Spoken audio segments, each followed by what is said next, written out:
Hi, so we're going to do a short antenatal Pilates session and we'll begin with some standing work and specifically gearing up towards the later stages of pregnancy, but please do check with your practitioner with regards to what is or isn't suitable for your stage of pregnancy.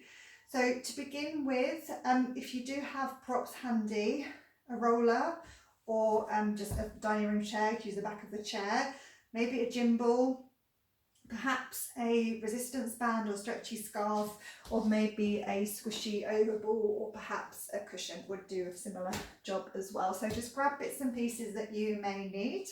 Make sure the space around you is clear. And just to get started in our standing correctly position, so try to just feel where your hip bones are at the front and just try to set up that your level of going across the hips. So those if you had headlamps on, they'd be just beaming straight ahead.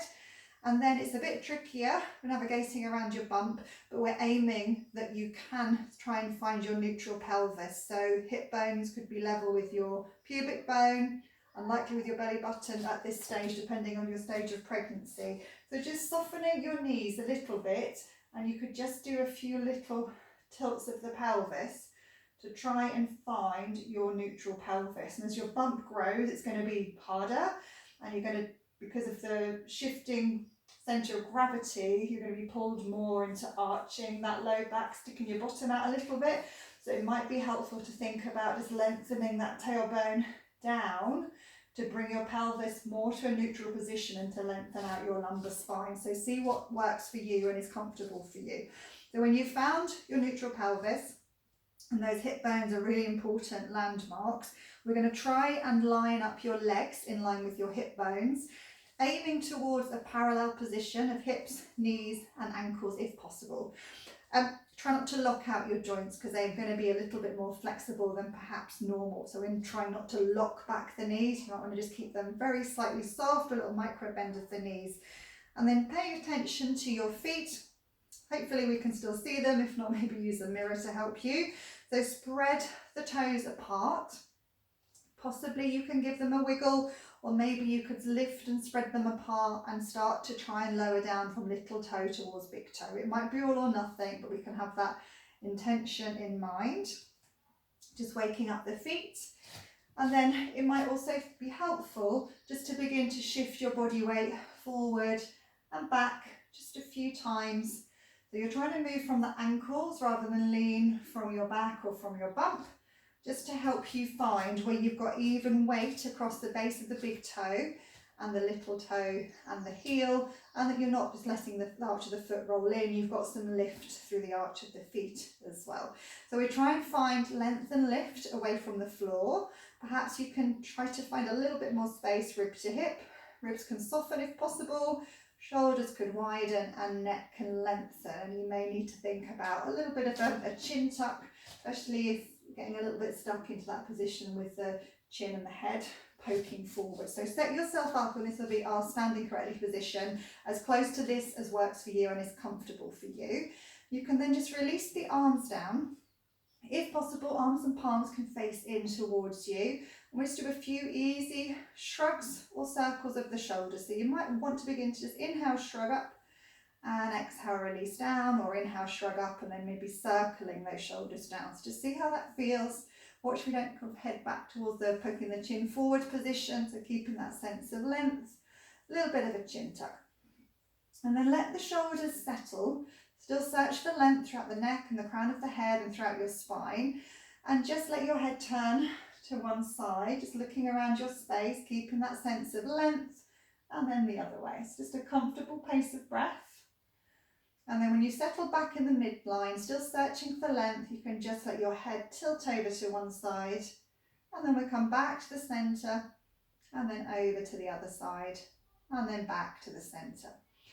And then we're going to just do a little bit of work on breathing. If you'd rather sit down for this, that would be fine as well. So you may want hands on the side of the rib cage just for feedback, or you might want to use a resistance band around your back. I'm going to just have my hands on side of the rib, just under bra strap at the side, and just settle into a comfortable pace of breath. So we're aiming that we can breathe in through the nose and then out through the mouth. So taking that wide breath in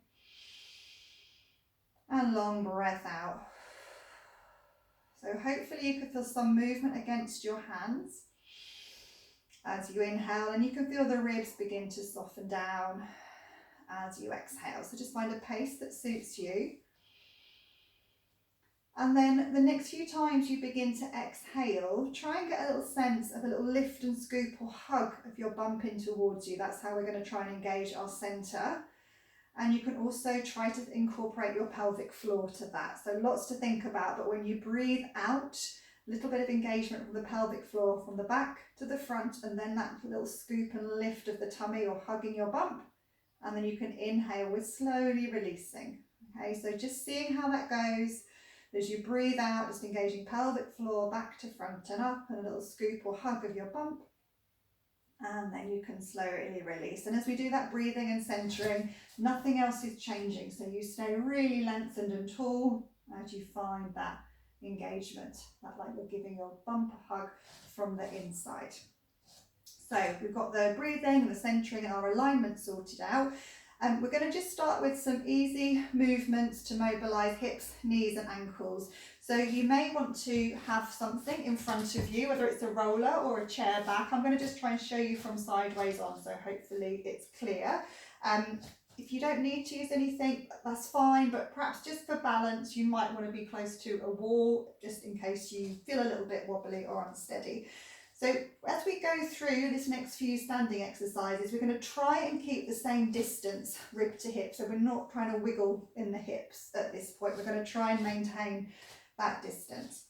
So we're going to just settle into your breath, finding that connection to your centre, particularly as you exhale.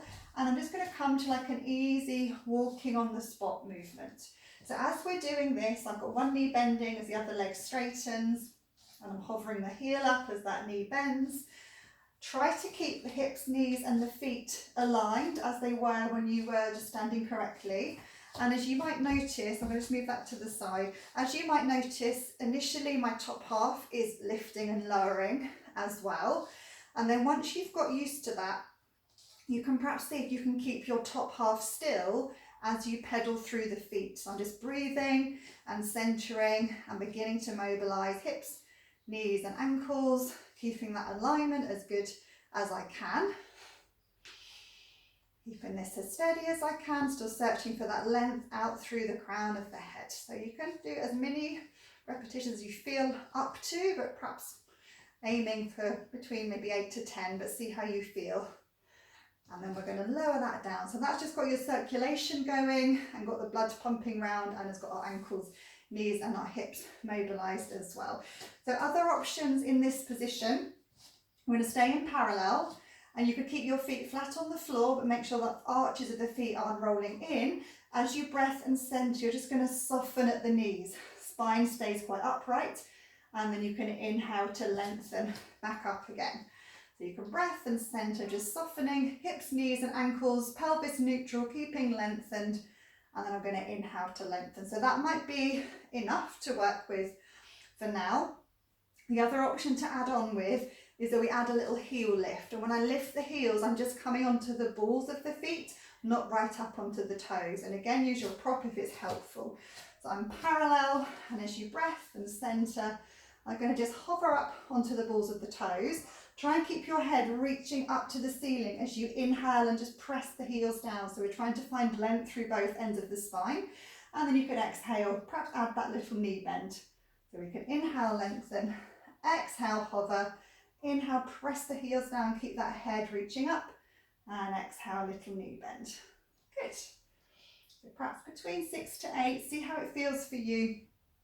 Some days you may want to do more or less, and that's fine. Listen to your body. Good. We're still working on that parallel alignment at the moment. Lovely. And then to continue with mobilizing hips, knees and ankles, we'll go into doing some Pilates squats. So you could use a prop, you could do this freestanding, so it could be the roller or the back of a chair. I'm going to use the roller about arm's distance away from me. I'm starting still in parallel, and I'm going to do a chair squat. So I'm imagining I'm going to reverse back to sit into an imaginary chair behind me. So as you breath and center, I'm going to just start to sink back as I hinge the spine forward. I'm trying to keep neutral, more weight onto the heels than the toes, and then inhale, I'm coming back up again. So I'm going to breath and center, sink down, so try and find neutral spine, length through the neck, watch that shoulders aren't up to ears, and then we'll inhale to lengthen. Great, so this should hopefully feel kind of a nice release, maybe around the low back and the tailbone, but lots of strengthening work for your glutes, for your hips. So you may prefer to stay parallel. If you feel any instability with the legs, you could always add your ball or cushion between your legs.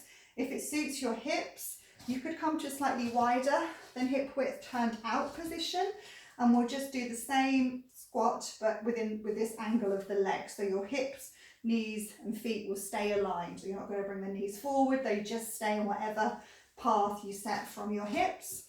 As you breath and center, I'm sinking back, keeping neutral. Inhale to lengthen up. Good.